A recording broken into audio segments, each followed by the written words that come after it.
ओम शांति। आज 23 अप्रैल 2025 है।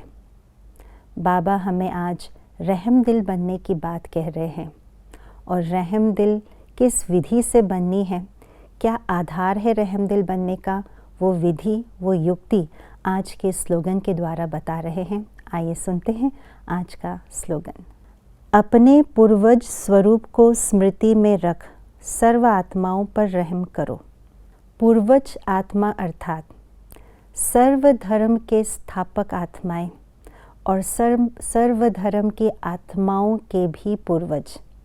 कल्प वृक्ष में ब्राह्मण आत्माओं को और देव आत्माओं को वृक्ष के तने और वृक्ष के जड़ों में दिखाते हैं।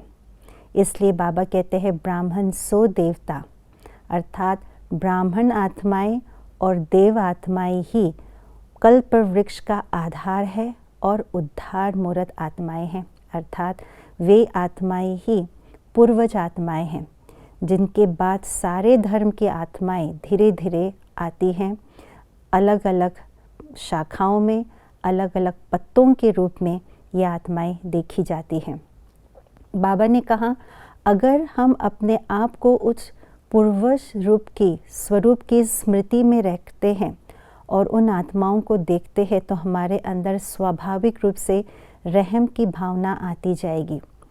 जितनी भी आत्माएं इस धरती पर है, इस सृष्टि पर है, ये सब आत्माएं हमारे ही वंशज है, हमारे ही के बाद आत्माएं आई है, हमारे ही भाई है। ये भावना आएगी, चाहे वो कैसी भी आत्मा हो, किसी भी धर्म की आत्मा क्यों ना हो, कैसे भी कड़े संस्कारों वाली आत्मा क्यों ना हो। उन आत्माओं को देख करके कभी मन में घृणा या नफ़रत की भावना नहीं आएगी, बल्कि हम उच्च पूर्व स्थिति के स्वरूप में स्थित होते हैं, तो उन आत्माओं को देख करके हमें रहम की भावना आती है। क्योंकि हमें ये पता है कि हम जड़ों में हैं, हम तने पर हैं, और जड़ और तने का कार्य ही यही होता है कि डायरेक्ट उस बीज रूप शिव बाबा से शक्ति और गुणों को लेकर के उन आत्माओं तक पहुंचाना।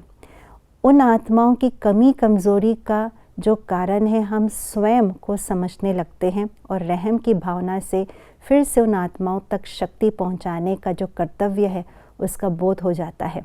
इसलिए बाबा कहते हैं, कभी भी अपने इस स्वरूप का विस्मृति मत करो। स्मृति में सदा रहे कि मैं आत्मा सदा पूर्वज स्वरूप आत्मा हूँ।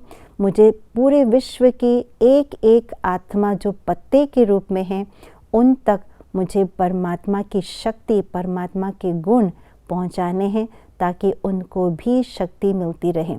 क्योंकि एक एक पत्ते के साथ मुझ आत्मा का डायरेक्टली या इनडायरेक्टली हमारा कनेक्शन है, क्योंकि हम पूर्वज आत्माएं हैं, पुराने ते पुराने आदि आत्माएं हैं। जब इस प्रकार की भावना से हम रहम दिल बनते हैं, तो वो बेहद की रहम दिल होती है, उसमें कभी अटैचमेंट नहीं आएगा।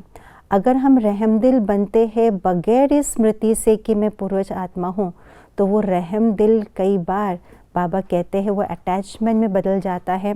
उस रहम के कारण से हमारा भी नुकसान होता है और उस आत्मा का भी नुकसान होता है।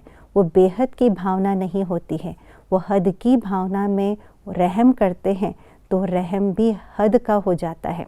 इसलिए बाबा कहते हैं बेहद की भावना, यानी अपने आप को पूर्वज स्वरूप में स्थित रख करके सर्व आत्माओं पर रहम करो, तो यही यथार्थ रूप है, यथार्थ विधि है रहम करने की। ओम शांति।